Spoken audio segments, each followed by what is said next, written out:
Kita beralih ke informasi lain pemirsa, istri dan anak dari Gubernur Papua Lukas NMB menolak untuk menghadiri pemeriksaan sebagai saksi dalam kasus dugaan suap dan gratifikasi APBD Provinsi Papua yang menimpa Lukas NMB. Hal tersebut sebagai bentuk protes lantaran rekening istri dari Gubernur Papua dibekukan meski berstatus saksi.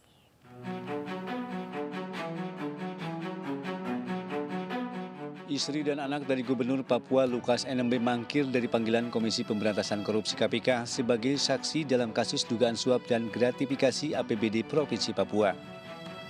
Kedua orang terdekat Lukas NMB ini enggan memberikan keterangan dan mengambil hak untuk menolak memberikan keterangan dalam kasus ini.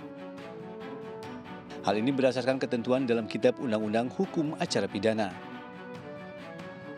Penolakan pemberian keterangan ini buntut dari adanya pembekuan rekening yang dilakukan oleh KPK terhadap istri Lukas NMB, meski hanya berstatus saksi dan bukan tersangka. Ibu Lukas dan putranya Bona menyatakan tidak akan memberikan keterangan.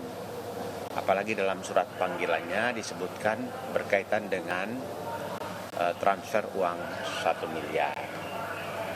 Kita bertanya juga apakah ibu tahu mengenai kejadian ini, dia mengatakan tidak tahu, termasuk putranya juga tidak mengerti apa-apa karena di tahun 2020 itu 1 Mei 2020 beliau atau anaknya ini si Bona itu sedang di Australia.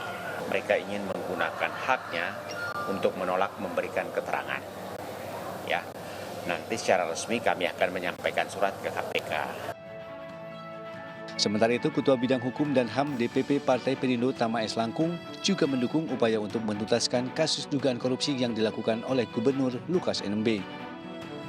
Yang pertama tentu saja kita harus support KPK, kita harus dukung KPK biar bagaimanapun penegakan hukum itu berlaku untuk semuanya. Karena pada prinsipnya ini bicara soal kesamaan di mata hukum, ada equality before the law, jadi semua itu sama. Yang pada intinya adalah tentu KPK tidak boleh membeda-bedakan siapapun yang menjadi tersangka. Treatmentnya harus sama, sikapnya pun juga harus tegas. Ini yang kemudian hal pertama yang kita harapkan dari KPK. Kasus Gubernur Lukas NMB masih bergulir di Komisi Pemberantasan Korupsi KPK. Bahkan Lukas NMB 2 kali mangkir dari panggilan KPK.